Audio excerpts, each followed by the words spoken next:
తెలుగుదేశం ప్రభుత్వంతోనే వెనుకబడిన వర్గాలు అభివృద్ధి. జయహో బీసీ సదస్సులో మాజీ మంత్రి ఆనందబాబు.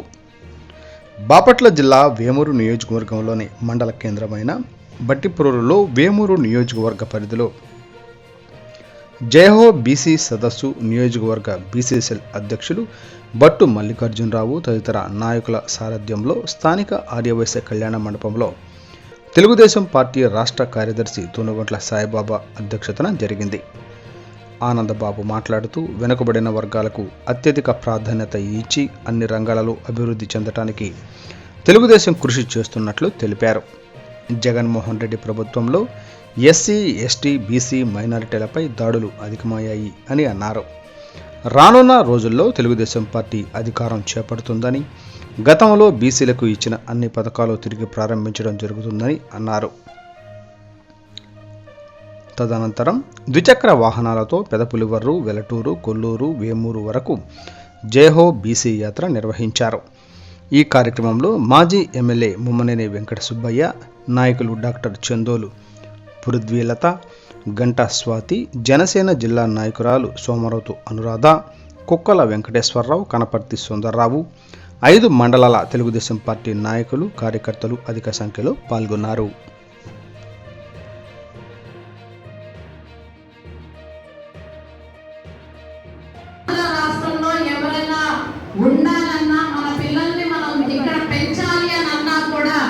భయపడే స్టేజ్ లో ఈ రోజు ఆంధ్ర రాష్ట్రం దగ్గర దాకా వెళ్తుంది అని అంటే దీనికి మనందరం కూడా సిగ్గుతో తలదించుకోవాలి. మీకు మా ఫ్రెండ్స్ అందరూ అంటూ ఉండేవాళ్ళు, ఓ మీరు నారా చంద్రబాబు నాయుడు గారి స్టేట్ నుంచా, ఆయన విజన్ ఎక్సలెంట్ విజన్, ఆ విజన్ ద్వారానే అసలు మీకు డెవలప్మెంట్ బాగా ఉండేది అనేవాళ్ళు. ఈ మధ్య మళ్ళీ మా ఫ్రెండ్స్ తో ఇంటరాక్ట్ అయితే అంత ఎక్సలెంట్ స్టేట్ నుంచి ఇప్పుడు మరి ఘోరంగా అసలుకి డ్రగ్స్ మాఫియా స్టేట్, అక్రమైన అరెస్టులు, ఈ రోజు ఉన్న సిచ్యువేషన్ చూస్తుంటే చదువుకుంటున్న పిల్లలందరూ ఆంధ్ర రాష్ట్రం గురించి వినాలంటే మళ్ళీ బాధతో దిగుతో తొలగించుకుంటున్నారు. గతంలో పొరపాటు ఎందుకు జరిగిందో మనందరం విశ్లేషణ చేసుకుందాం. వేమూరు నియోజకవర్గంలో 5 మండలాల్లో ఈ కార్యక్రమాన్ని మనం ఏర్పాటు చేసుకుంటున్నాము. దీనికి ఒక ముఖ్య ఉద్దేశం, మన బాబు గారిది ముఖ్య ఉద్దేశం ఏంటంటే, గతంలో బీసీ కుటుంబ సభ్యులు అందరూ ఎల్లప్పుడూ పార్టీ స్థాపించిన దగ్గర నుంచి వెన్నుముక్కలా తోడు ఉండేవాళ్ళు బీసీ కుటుంబ సభ్యులు. అలాంటి ఇది ఒక్క అవకాశం అని చెప్పి మొన్న గతంలో జరిగిన ఎన్నికల్లో ఇప్పుడు అధికారం ఇచ్చిన ఈ ప్రభుత్వం వల్ల ఏ విధంగా అయితే రాష్ట్రం అట్ట అడుగులోకి వెళ్ళిపోయిందో ప్రతి ఒక్క బీసీ కుటుంబ సభ్యులు అందరికీ తెలియచేయాల్సిన బాధ్యతగా మన తెలుగుదేశం మరియు జనసేన కుటుంబ సభ్యులకు మీ పథకం తీసుకురావడం జరిగింది. గతంలో మనం చూసుకుంటే మన బాబు గారు ముఖ్యమంత్రిగా ఉన్నప్పుడు బీసీ వర్గాలకు చెందిన ప్రతి ఒక్క పర్టికులర్ ఆ కమ్యూనిటీకి అంటే వాళ్ళకి కావాల్సిన నిత్యావసర ఎక్విప్మెంట్స్ కూడా ఇవ్వడం అనేది మనం గతంలో చూసుకున్నాము. అదే కాకుండా ఈ రోజు చూసుకుంటే అసలుకి బీసీ కులాల గురించి వాళ్ళకి కావాల్సిన ఎక్విప్మెంట్ల గురించి కూడా మాట్లాడలేని దౌర్భాగ్య స్థితిలో ఈ రోజు ఈ గవర్నమెంట్ ఉందంటే ప్రతి ఒక్కరూ సిగ్గుతో తలదించుకోవాల్సిన పరిస్థితి వచ్చింది. ఆంధ్ర రాష్ట్రం అంటే గతంలో చూసుకుంటే మనం ఆంధ్ర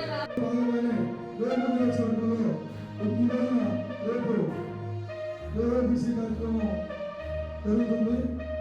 ఈ కార్యక్రమానికి ముఖ్య అతిథిగా వచ్చేసినటువంటి మన ప్రియతమ నేత పక్కా అమరనాథ్ గారు వచ్చేశారు. ఆయనకి ప్రత్యేకమైన అభినందనలు. అదేవిధంగా రాష్ట్రపతి కార్యదర్శి సాయిబాబు గారు, మాజీ వెంకటసుబ్బయ్య గారు, మాజీ ఎమ్మెల్యే వెంకటసుబ్బయ్య గారు, ఈ వేదిక సభ్యులు అందరికీ నా యొక్క హృదయపూర్వక నమస్కారాలు. ఈ వేదిక ఆల్రెడీ తెలుగుదేశం పార్టీ కుటుంబ సభ్యులకి, నాయకులకి, కార్యకర్తలందరికీ ధన్యవాదాలు, కృతజ్ఞతలు. తెలుగుదేశం పార్టీ సభ్యులతో కనసాగాలు. అది తెలుగుదేశం పార్టీ బీసీలకు రెండుగా, బీసీ తెలుగుదేశం పార్టీ తెలుగుదేశం పార్టీకి బీసీలకు అలాగే పార్టీ వ్యవస్థాపకులు నందమూరి తారక రామారావు గారు చెప్పిన ఇచ్చాము. పార్టీ కార్యకర్తల కోసం, సంక్షేమ నిధుల కోసం మనం చేసిన కాపట్యాలు అంతేంత కాదు. ఆ రాష్ట్రాన్ని పిలిపించుకొని మాజీ మంత్రి మాజీ ముఖ్యమంత్రి గారు నారా చంద్రబాబు నాయుడు గారు బాబులు అదేవిధంగా ఆయన పార్టీలో వివరాలు మనందరూ ఆదర్శం మనందరికీ ఈసారి నిర్దేశించినటువంటి నారా లోకేష్ బాబు గారు ఈ పాదయాత్రలో ప్రతి చోట అడుగున బీసీలతో సభలు ఆచరించి వాళ్ళ యొక్క సమస్యలు తెలుసుకుంటూ అన్ని మాట్లాడుతూ రేపు 2024లో మనకి ఇప్పుడు అధికారం వచ్చిన వెంటనే బీసీల సమస్యలు మస్తు తీర్చాలని చెప్పారు. ఈ బీసీలకి వైఎస్ఆర్సీపీ పార్టీ చేస్తున్న దాష్టికం అంతా ఇంత కాదు. నన్ను అమోదయం జైహో బీసీ కార్యక్రమానికి ముఖ్య అతిథిగా విచ్చేసినటువంటి మన అందరి అభిమాన నాయకులు నక్కా ఆనందబాబు గారికి, రేపల్లి మాజీ శాసనసభ్యులు పూలే వెంకట సుబ్బయ్య గారికి, సాయిబాబా గారికి, వేదిక మీద ఉన్నటువంటి సోదర తెలుగుదేశం పార్టీ నాయకులకు, కార్యకర్తలకు, అభిమానులకు, పార్టీ మిత్రులకు అందరికీ కూడా హృదయపూర్వక నమస్కారం. జైహో బీసీ అభివృద్ధి చేసుకోవడానికి లాస్ట్ అవకాశం అనేది మనందరం చెప్పుకోవాలి. అందరినీ నేను రిక్వెస్ట్ చేసేది మీరు ఒక్కటే, మొన్న మహాశక్తి కార్యక్రమం ద్వారా ప్రతి ఒక్క గ్రామానికి మేము ఇచ్చేసాం. చాలా పాజిటివ్ రెస్పాన్స్ వచ్చింది 4 years.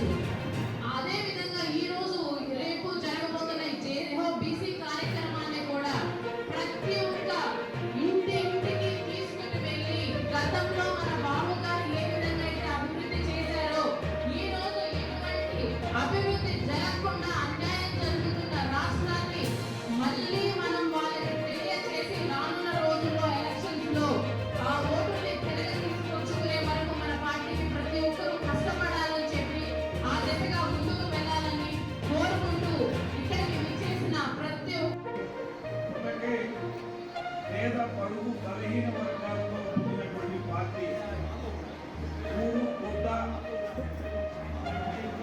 నినాదంతోనే ఆ రోజున ఎన్టీ రామారావు గారు ఈ పార్టీని స్థాపించడం జరిగింది.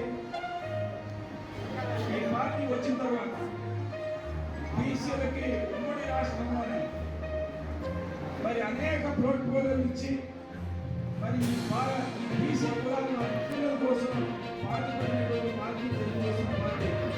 ఎంతోమంది మహానుభావులు నన్ను రామకృష్ణ గారు కానీ, కేవీ కృష్ణమూర్తి గారు కానివ్వండి, అచ్చెన్నాయుడు గారు కానివ్వండి, అదేవిధంగా ముఖ్యమంత్రి గారు కానివ్వండి, ఈ విధంగా మన కృష్ణప్ప గారు కానివ్వండి, అదేవిధంగా ఎంతోమంది బీసీని నుంచి పరిగణించినటువంటి పార్టీ తెలుగుదేశం పార్టీ. రాజకీయంగా అన్ని రంగాల్లో పైకి వచ్చినటువంటి పార్టీ మన తెలుగుదేశం పార్టీ. మొదటి నుంచి కూడా తెలుగుదేశం పార్టీ బీసీలకి అభివృద్ధి, సంక్షేమం రెండు కళతో పనిచేసినటువంటి పార్టీ ఏదైనా ఉందంటే అది భారతదేశంలో తెలుగుదేశం పార్టీ అనేది చెప్పగలరు. మరి అదేవిధంగా అన్ని రంగాల్లో బీసీలకి ఓటుకోలేమైంది, సహనం ఇవ్వడమేమైంది.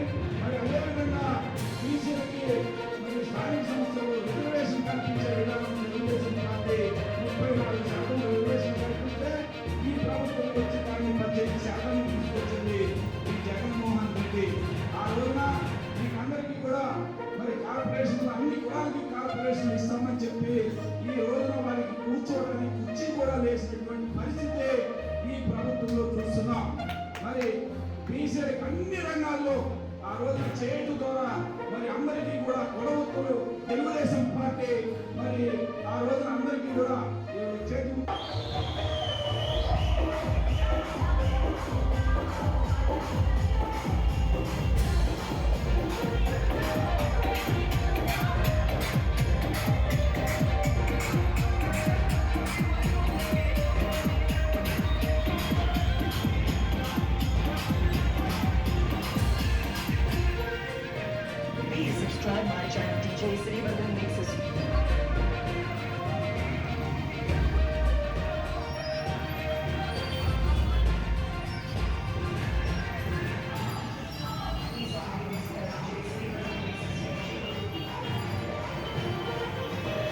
ఈరోజు మన బీసీ సోదరులందరికీ కూడా ఇస్తామన్న వెయ్యి కూడా ఇవ్వకుండా కార్పొరేషన్గా విడగొట్టి వాళ్ళకి ఏ కార్పొరేషన్ నుంచి కూడా ఇవ్వని ఆదాయం మొత్తం కూడా వాళ్ళు తన సొంత ప్రయోజనాలకి వాడుకున్న మన ముఖ్యమంత్రి గారు ఒక్క నా బీసీ నా ఎస్టీ అన్నారు. ఒక్క కులాన్ని న్యాయం చేసిన దాఖలు ఎక్కడ కనపడుతున్నాయా?